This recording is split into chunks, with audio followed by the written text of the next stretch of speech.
Unless I go on long rants, I don't think I'll be 15 minutes. But I am going to perform precisely what Ian and Alex just criticized. So isn't this going to be interesting? I managed to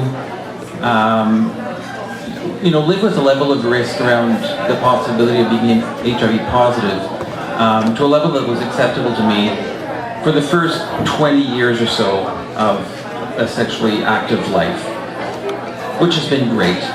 And I specifically said to a level that I'm comfortable with. We just had an illustration just walking over here from across the street of a point that I often make, that we all have a different level of risk that we're willing to live with. I often say some people always cross the street at the intersection, at the crosswalk, waiting for a green light. Other people are perfectly comfortable in between corners, weaving through traffic. In crossing from the coffee shop across the street to here, Patrick was about to go through cars, and I walked over to the corner and waited for the green light and crossed at the intersection. Like, see exactly my point. However, I noticed in the couple of years before I started PrEP, which was a year and a half ago, that some of my behaviors were changing. And I was no longer able to manage my risk around my sexual health, including around HIV, in a way that I was comfortable with. I've been working in HIV for about 20 years. Most of the last 12 years is focused on HIV prevention. So I knew off the top of my head what were some of the factors that kind of predicts someone becoming HIV positive, and you have a lot of literature showing this. So I started to look at my own behavior in that sort of objective way. So multiple sexual partners, check. Partners who are HIV negative, HIV positive, and of known HIV status, check. Not always using condoms, check. History of STIs, check. If you look at the literature, this is a classic list of who's at risk for HIV. So I did a lot of self-reflection as to why I had suddenly had this shift in my behavior, and why I was no longer feeling comfortable with the way I was managing my risk around this. I've been aware of PrEP for a number of years. Those of you who've been around in the HIV field for a while may remember the controversies around some of the very first PrEP trials that were shut down. Ironically, a trial among sex workers that would have given us an answer to this question probably about 10 years ago, if it had proceeded. But it was shut down. Actually, there were two shut down, one in Cambodia and one in Western Africa, for all kinds of good reasons, because actually the preparation of the trial and the work with the community was not really done very well.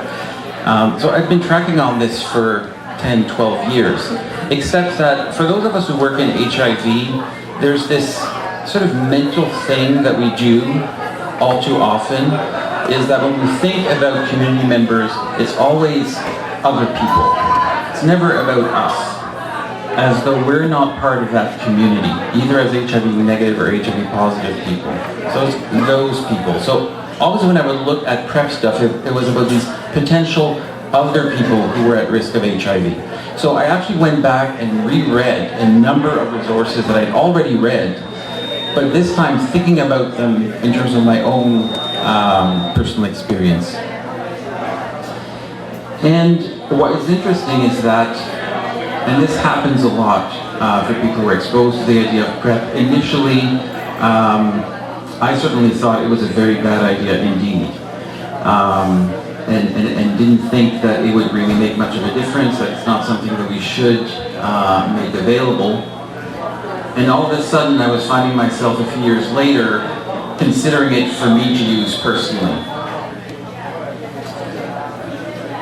One of the very first things I looked into was the question of cost and coverage. If I had to pay $900 a month out of pocket, that was a non-starter right at the beginning. But because of a number of issues that were raised by others, I'm in a very privileged position in many ways. Although I don't have private insurance, I happen to live in the province of Quebec, which means that the Q would cover most of the cost of the drug. And the remaining $83.83 a month, I felt I was able to cover myself. I also have access to a doctor. I have a doctor, which is not everyone.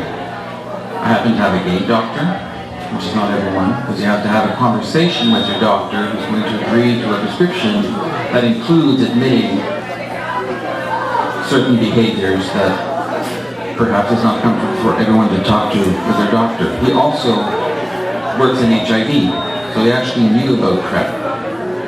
So all of that greatly facilitated my access and is far from being a universal experience. To say that I was ambivalent about starting PrEP at the beginning would be a gross understatement for all kinds of reasons. I wondered if I would start to take on more risk than I already was as a result of being on PrEP.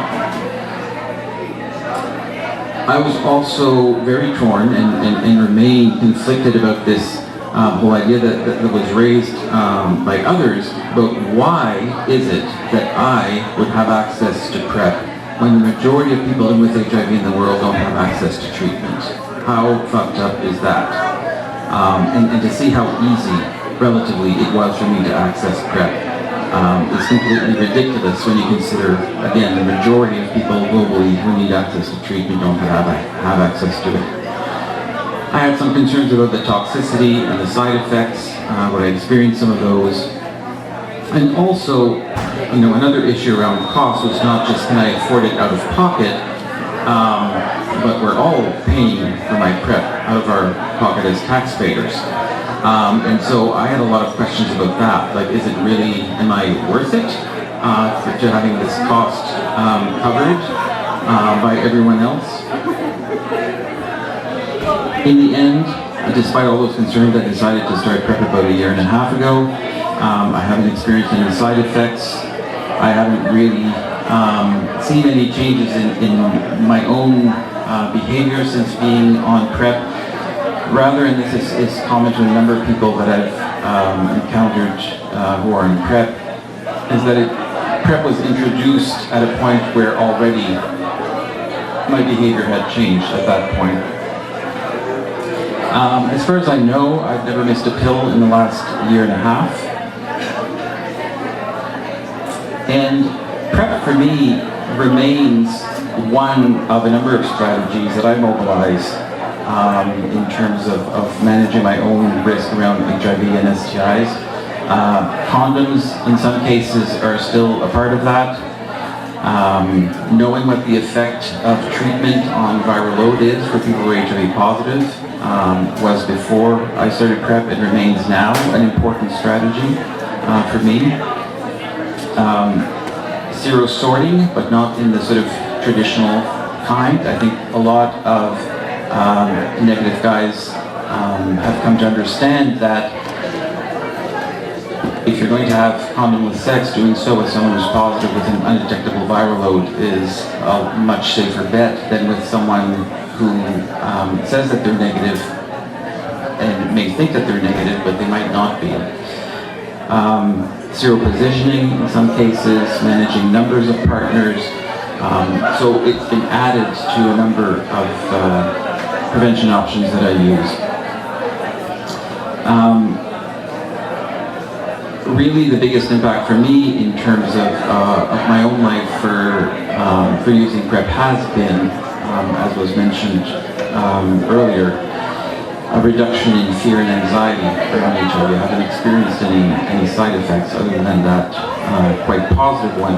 And for me, even though I mentioned that I was able to manage my risk in other ways before, the fear and the anxiety remained there.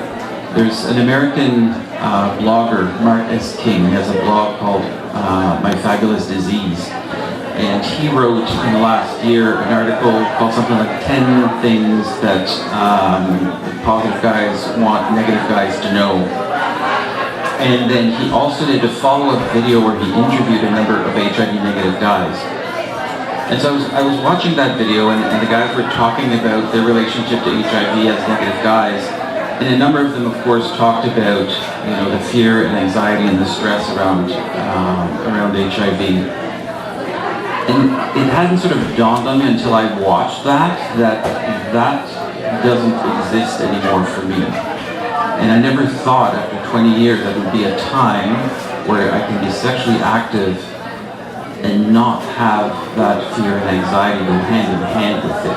I've been experiencing for the first time when I'm sexually active what it's like to not have that fear and anxiety all the time. And that's been quite transformative for me over the past year and a half. Thank you.